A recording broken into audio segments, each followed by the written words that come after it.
श्री राम।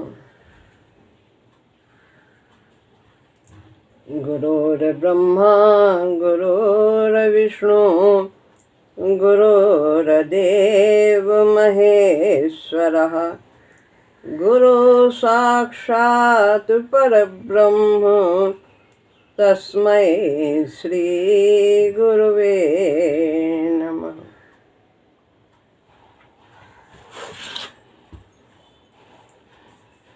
श्रीमद् भगवद गीता अध्याय 5 श्लोक है 19वां।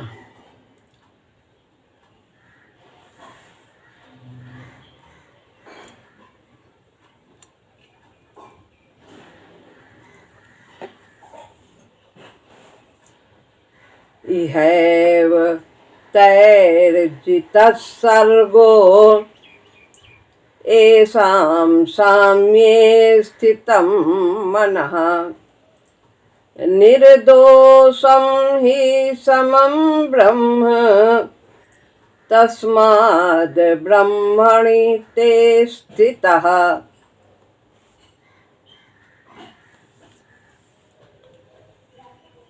अब यहाँ पर भगवान बता रहे हैं कि जिसने मन पर विजय प्राप्त कर ली है,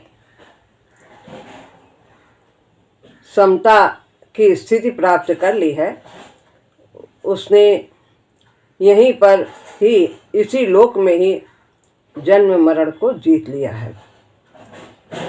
येषां साम्ये स्थितम मना, जिसने मन में समता की स्थिति प्राप्त कर ली है, उसने इसी लोक में यह तर्जित सर्गो, तो उसने यहीं पर जन्म मरण को तैर्जिता जीत लिया है। निश्चय ही ब्रह्म दोष रहित और सम है। परमात्मा में कोई विकार नहीं है, वे सम रहते हैं चाहे कैसी भी स्थिति आए। अवतारवाद में भी देखा कि भगवान राम के लिए जब राज्य देने को कहा तो उन्हें प्रसन्नता नहीं हुई, और जब वनवास के लिए कहा तो कोई उन्हें शोक नहीं हुआ। तो परमात्मा विकारों से रहित और समय, जब विकार है तभी असमता रहती है, और विकार से रहित हुआ तो समता की स्थिति प्राप्त हो जाती है। विकार के होने पर ही विषमता होती है। निश्चय ही ब्रह्म दोष रहित और सम है, अतः वे ब्रह्म में स्थित हैं। कौन? जिन्होंने मन के समता की स्थिति को प्राप्त कर लिया है, जिनका मन सम है, अनुकूलता और प्रतिकूलता में विचलित नहीं होता है, हलचल नहीं होती, तो वे ब्रह्म में ही स्थित है, जिन्होंने ऐसी स्थिति प्राप्त कर ली। ऐसे आंतरिक साम्य को प्राप्त कर लेने वाले व्यक्तियों के विषय में कहते हैं भगवान, उन्होंने यही जन्म मरण को जीत लिया। ये नहीं कि मर जाएंगे तब मुक्ति होगी, जीते जी वो मुक्त हो जाते हैं, विकारों से रहित हो जाते हैं। विकार से रहित होना ही मुक्त होना है, आवागमन से मुक्त होना है। फिर किसी बंधन से वो इस लोक में नहीं आते हैं, संस्कारों को क्षीण करने के लिए नहीं आते, प्रभु के कार्य के लिए, प्रभु के द्वारा भेजे जाने पर वो जन कल्याण के लिए ही आते हैं। उन्होंने यही जन्म मरण को जीत लिया है। यहीं पर जीते जी ही, इस देह में रहते हुए ही, इसी लोक में मृत्यु लोक में, भूलोक में निवास करते करते वे जीवन मुक्त हैं। कुछ भी करते हैं, देखने में लगता है कार्य हो रहा है, लेकिन कोई संस्कार नहीं बनता। पानी पर की लकीर की तरह उनके कार्य होते। जीवन है तो सभी कार्य, तो व्यवहार तो होगा ही शरीर यापन के लिए। उनके बंधन कट चुके हैं। जिनके कुछ संस्कार अभी शेष हैं, वे शरीर छोड़ने पर ही बंधन से मुक्ति का अनुभव करते हैं, लेकिन जिन्होंने जीते जी मन में समता की स्थिति प्राप्त कर ली है, पीछे बताया है ना कि तद्बुद्धयस तदात्मान तन्निष्ठास तत्परायण गच्छन्ते पुनरावृत्तिम ज्ञान निर्धूत कल्मषा। उनके जो है कल्मष ज्ञान के द्वारा धुल गए, उन्होंने इस स्थिति को प्राप्त कर लिया, परमात्मा को प्राप्त कर लिया है, प्रकाश को प्राप्त कर लिया, ज्ञान का प्रकाश, सत्य का प्रकाश। तो यदि किसी के कुछ अभी शेष है संस्कार, तो वो और साधन भजन करते, अंत में मुक्त होते हैं। परंतु जिनके सभी संस्कार दग्ध हो चुके हैं, वे जीते जी ही मुक्त हो जाते हैं। जैसा कि पीछे भी कहा है, बिना राग द्वेष से नितांत मुक्त हुए नितांत साम्य नहीं होता। जब तक थोड़ा सा भी राग द्वेष है, आसक्ति है, अनुकूलता के प्रति, प्रतिकूलता के प्रति द्वेष है, ये ना हो, जरा सा भी थोड़ा सा भी हर्ष और शोक हो रहा है, यो न द्वेष्टि न सोचती न कांक्षति, यो न हर्षति न द्वेष्टि न सोचती न कांक्षति। जो इन सब से परे, हर्ष से, शोक से, द्वेष से, कामना से, सबसे परे है, वही बंधन से मुक्त, वही भगवान का भक्त है। तो बिना राग द्वेष वियुक्त स्तु विषयानिंद्रियश्चलन। इंद्रियां जिसकी विषयों में राग द्वेष से रहित होकर के विचरण करती हैं, जो उपयोगी है उसे ही ग्रहण करती हैं विकास के लिए। तो बिना राग द्वेष से नितांत मुक्त हुए नितांत साम्य नहीं होता, पूर्ण रूप से समता नहीं आती। जब तक थोड़ा सा भी राग द्वेष है, तो वो साधन भजन से धीरे धीरे समाप्त होता चला जाता है। बिना संस्कारों के पूरी तरह समाप्त हुए राग द्वेष से नितांत मुक्ति कहाँ है। संस्कार तो हमारे अनेक स्तर पर होते हैं, उन्हें हमें सभी स्तरों में क्षीण करना होता है। गुरुदेव ने बताया है, कर्म के जो चर्चा हुई थी, अन्न में स्तर पे होते हैं, प्राण में स्तर पे होते हैं, मनोमय स्तर पे होते हैं। हम सोचते हैं बन जाते हैं, कामना होती तो बन जाते हैं, शरीर को कष्ट मिला किसी के द्वारा, उसे अनुभव किया तो बन जाए। सभी स्तरों पे हमें संस्कारों को शांत करना होता है। तो जब तक ये पूर्ण रूप से निर्मूल नहीं होते, नितांत समता नहीं आ सकती। जो धुल गया है, बंधन रहित हो गया है, धुल गया कपड़ा साफ होता है तो निर्मल हो जाता है। ऐसे ही जो विकारों से रहित हो गया है, वही बंधन रहित हो जाता है, वही इस साम्य को लाभ करता है। यह वही साम्य है जिसका रूप है वासुदेवा सर्वमिति। फिर उसमें सब में एक परमात्मा ही दिखाई देता है। वर्ण, जाति, रूप, रंग, आकार कुछ भी उसको देखने में तो लगेगा, अनुभव होगा, लेकिन उसका व्यवहार वासुदेवा सर्वमिति की तरह होता है। सब में परमात्मा है, इसी प्रकार का वो व्यवहार करता है, किसी से राग द्वेष नहीं रखता। उसके लिए ही तो कहा है, अनेक जन्मों की साधना के उपरांत मुझे पाता है। तो ये भी सौदा सस्ता है। यदि कितने भी जन्म लग जाते हैं और ये स्थिति प्राप्त होती है, परमात्मा को प्राप्त करता है, तो भी सस्ता ये सौदा है। शीश दिए प्रभु मिले तो भी सस्ता जा। शीश क्या देना है, अहंकार है। तो यही है कि संस्कारों से पूर्ण रूप से रहित होना है। वह कर्मयोग की साधना करने से सुगम हो जाता है।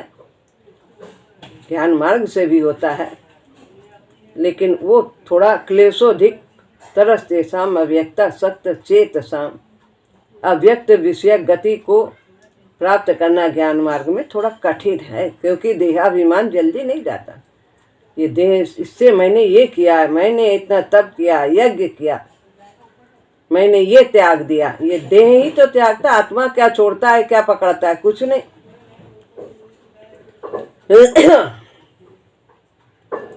जो बुद्धि की क्षमता है स्थित प्रज्ञ की, और यह जो साम्य है, इनमें यह साम्य बहुत बड़ा है। कौन सा साम्य? ये जो साम्य है कर्मयोग की साधना के द्वारा, ये। और बुद्धि की क्षमता स्थित प्रज्ञ में चर्चा की है। बुद्धि का मतलब प्रज्ञा है कि जिसकी बुद्धि स्थिर होती है वो परमात्मा को प्राप्त करता है। तो जो वो दूसरे अध्याय में बताया है वो संयम के साधन के द्वारा बताया गया है, जो विवेक से संयम करते हैं। और इसमें कर्म ब्रह्मार्पण के द्वारा, कर्म संन्यास के द्वारा स्वतः ही आसक्ति मिटती चली जाती है। तो यह स्थिरता तो संयम पर आश्रित है, और यह समता तो उस समत्व की अनुभूति पर स्थित है। समत्व जो परमात्मा है उसकी अनुभूति हो जाती है, तो वो समता, समत्व का भाव आ जाता है। और जो स्थित प्रज्ञ में बताया गया है वो संयम के द्वारा ये स्थिरता आती है। स्थिरता है, समता है, शांति है, ये हमारे विकास की कसौटी है।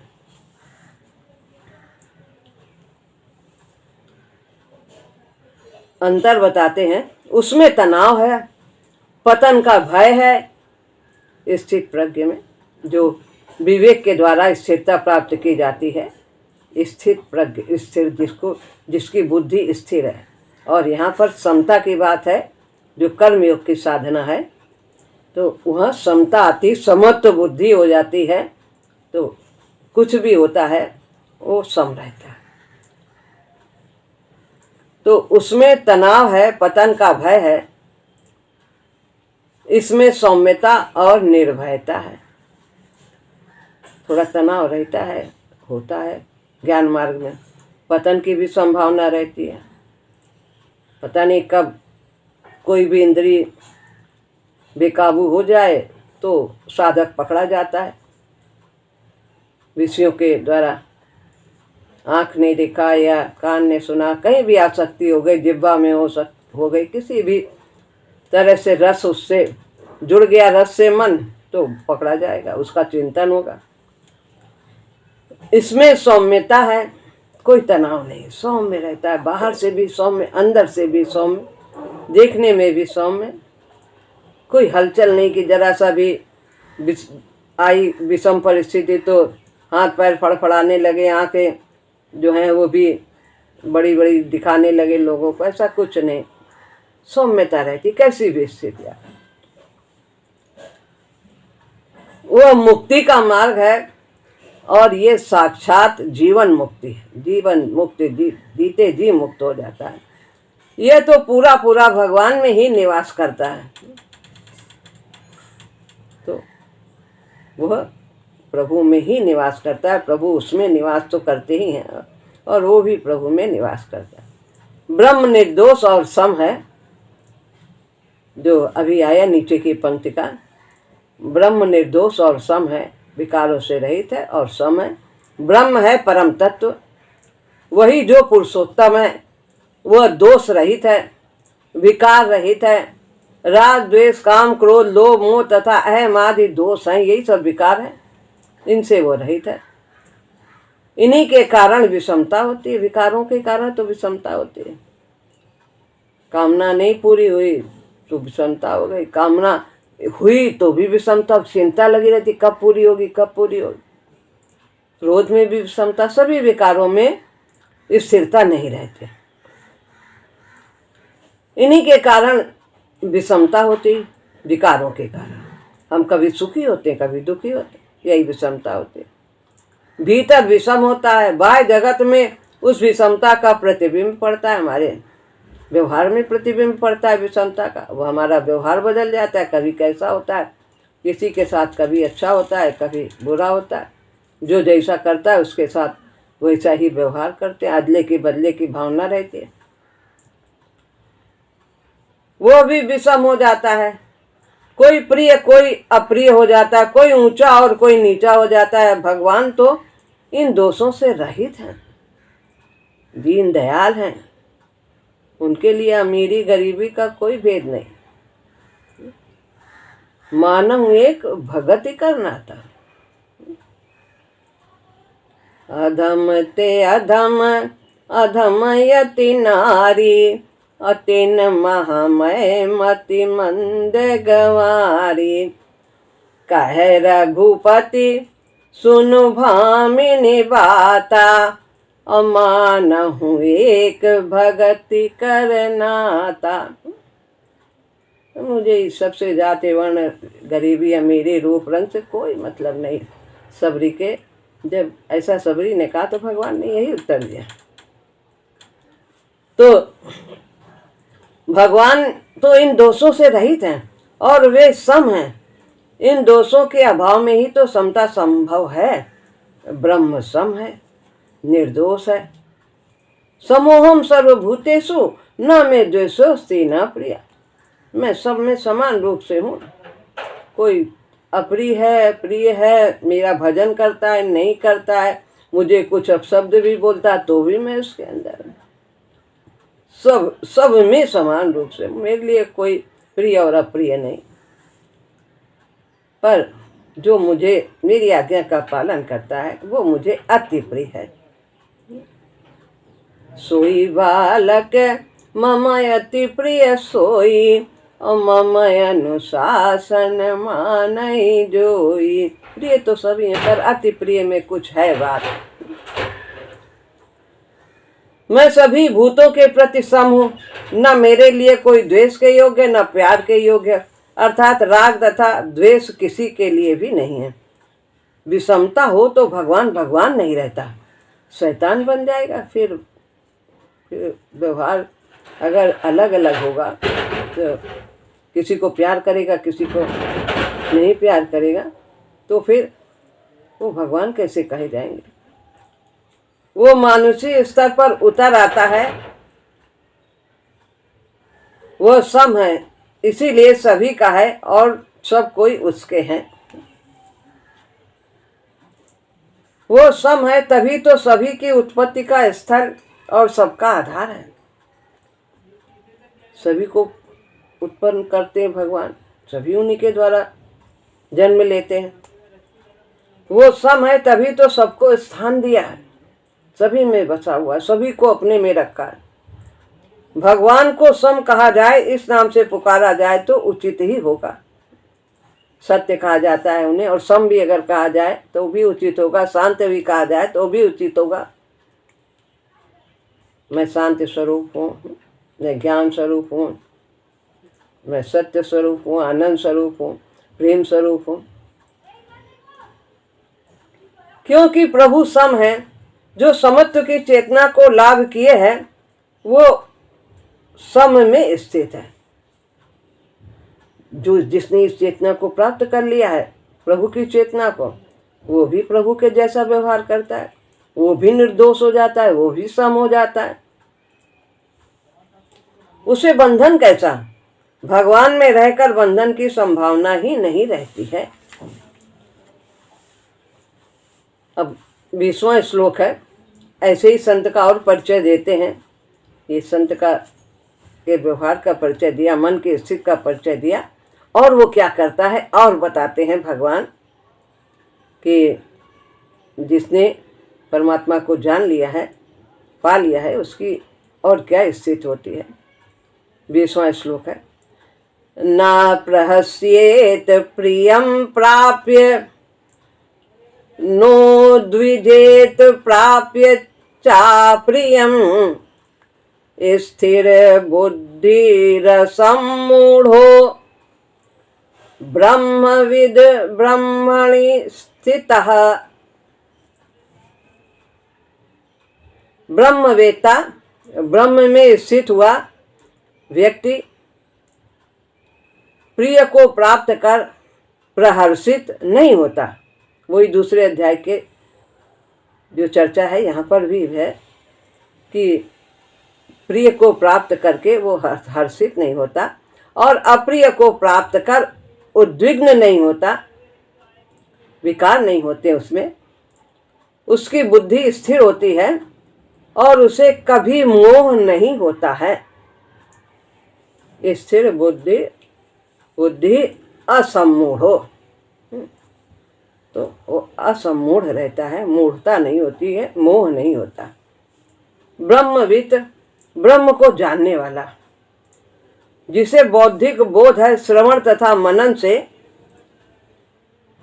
जिसने सत्संग किया है, सुना है, गुरु की वाणी सुनी है, मनन किया है और ब्रह्म को प्राप्त किया है, जिसमें प्रभु चरणों की प्रीत जगी है, विश्वास और श्रद्धा भी है, वह ब्रह्मविद है।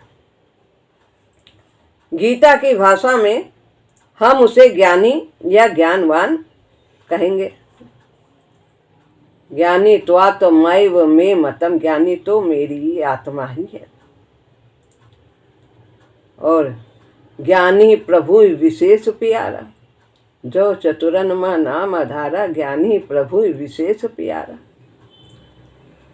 तो ज्ञानी का मतलब ज्ञान मार्गी नहीं, ज्ञानी का मतलब भक्त से है, प्रेमी से है, जिसने भगवान से प्रेम किया है, श्रद्धा रखी है, निष्ठा है, उसी के लिए जीता है।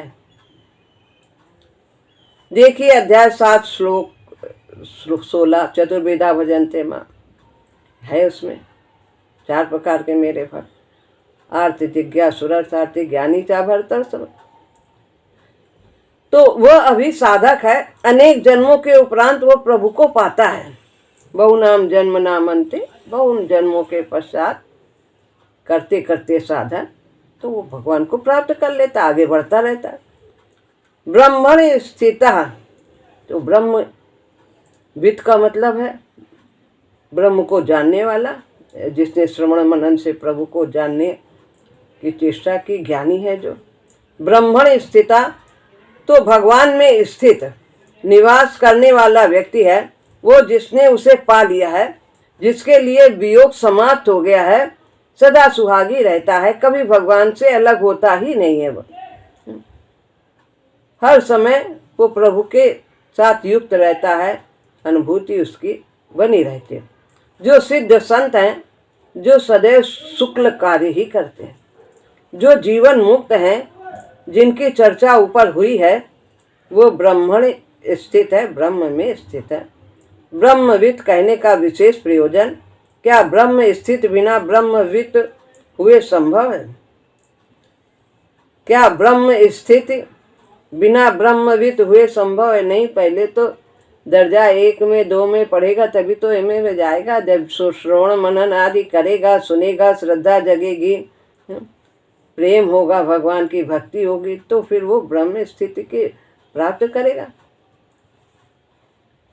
ब्रह्म स्थिति को अधिक स्पष्ट करने के लिए ही प्रयोग हुआ है, प्रतीत होता है। तो ब्रह्म स्थिति पहला साधन करते करते फिर वो ब्रह्म में स्थित हो जाता है। ऐसे व्यक्ति की बुद्धि स्थिर होती है, वो स्थित प्रज्ञ होता ही है। बौद्धिक चंचलता समाप्त हो चुकी होती है, एक दृढ़ निश्चय होता है, क्या उद्देश्य है हमारा, और उसी उद्देश्य की ओर बढ़ता है। जीवन के उद्देश्य को भली भांति समझता है कि एक यही उद्देश्य है कि परमात्मा को पाना है।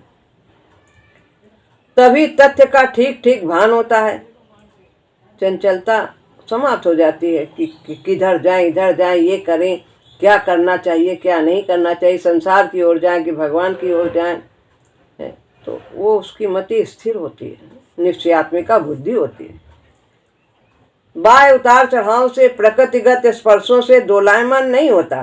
प्रभु को प्राप्त हुए व्यक्ति में यह मत की स्थिरता सहज ही प्रकट हो जाती है।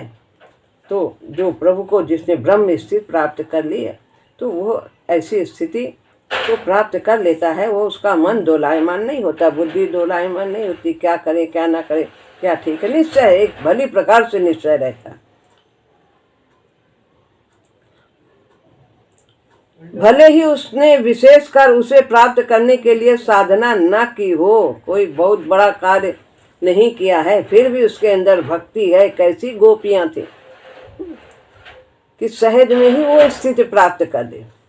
न यज्ञ किया, न तप किया, कुछ नहीं, उसका सुमिरन किया। वो व्यक्ति असम्मूढ़ होता है, भ्रांति से नितांत रहित होता है, मोह का, ज्ञान का उसे स्पर्श भी नहीं होता, कभी भी भ्रमित नहीं होता कि सत्य क्या है असत। भली भांति नित्य और अनित्य को जानता है। भगवान में निवास और अज्ञान साथ साथ रह ही नहीं सकते, मूर्ता रह ही नहीं सकती। जैसे सूर्य में अंधकार का वास नहीं हो सकता, तो ऐसे ज्ञान और अज्ञान एक साथ नहीं रहते। प्रभु का ज्ञान हो गया तो अज्ञान तो रहेगा ही नहीं। जनकादि का जो मोह कहा जाता है वो क्यों कर? जनकादि को मोह न था, वो तो प्रभु चरणों की पराप्रीति थी, वो भगवान की विशेषता थी, उनमें कमी न थी। कि ये कौन है? जब वहाँ पर आए भगवान, जनक जी के यहाँ भगवान आए, जब वो स्वयंवर हो रहा था, तब उन्होंने प्रश्न किया ये कौन है? बहुत आकर्षण था। वो तो ऐसे ही उन्होंने कहने के लिए कह दिया था, जान तो वो गए थे।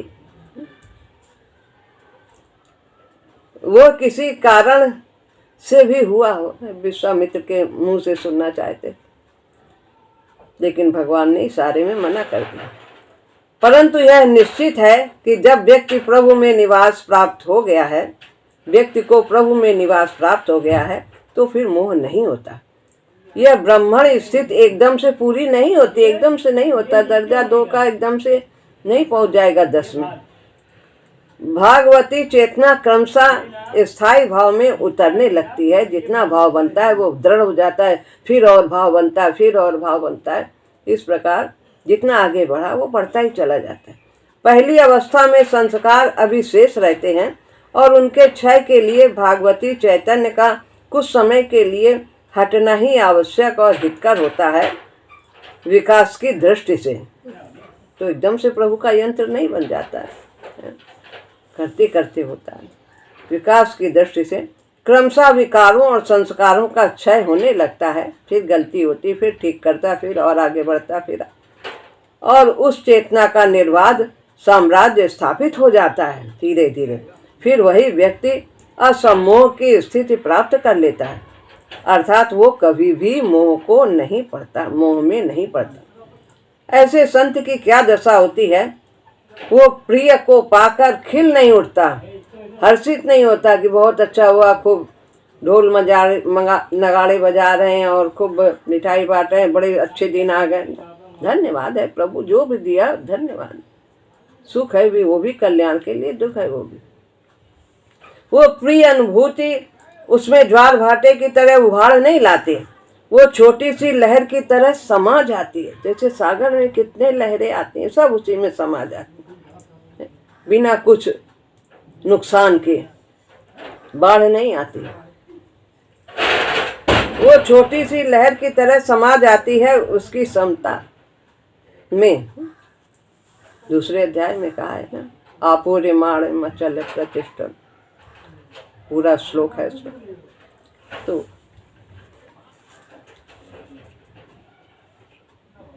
इसका उसके आंतरिक संतुलन पर कोई प्रभाव नहीं पड़ता। अप्रिय अनुभूति से वो घबराता नहीं, चिंतित अथवा क्षुब्ध नहीं होता। बुरे दिन भी आ गए, अपमान भी हो गया, दुख भी आ गया, कुछ है कोई परेशानी। कितना सुदामा जी ने कैसे दिन बिताए, लेकिन प्रभु की भक्ति में कोई फर्क नहीं आया, कमी नहीं आई, दिन कैसे भी रहे। अप्रिय अनुभूति से वो घबराता नहीं, चिंतित अथवा क्षुब्ध नहीं होता, कोई हड़बड़ाहट नहीं होती वो कि कब जाए कब ऐसा दिन बदले।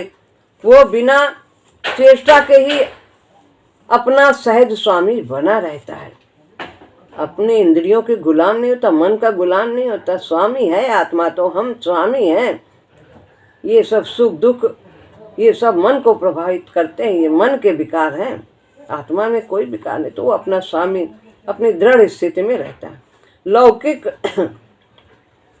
लौकिक दृष्टि से जो महत्व का है वो उसकी दृष्टि से वैसा नहीं रहता। संसारिक लोग सब यही सब बटोरने में लगे रहते हैं, इन्हीं की चिंता रहती है संसारिक उपलब्धियों की, तो उनको उसका महत्व तो नहीं होता कि कब धन आ जाए, कब अच्छे दिन आ जाए, कब दुख चले जाए, ऐसा कुछ नहीं।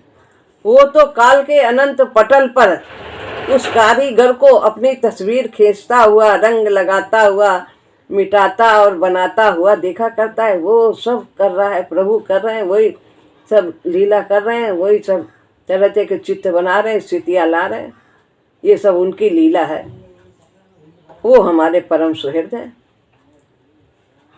वो साक्षी बन जाता है, देखने वाला बन जाता है, जैसे सिनेमा देखने जाते हैं उस यज्ञेश्वर की महती लीला का।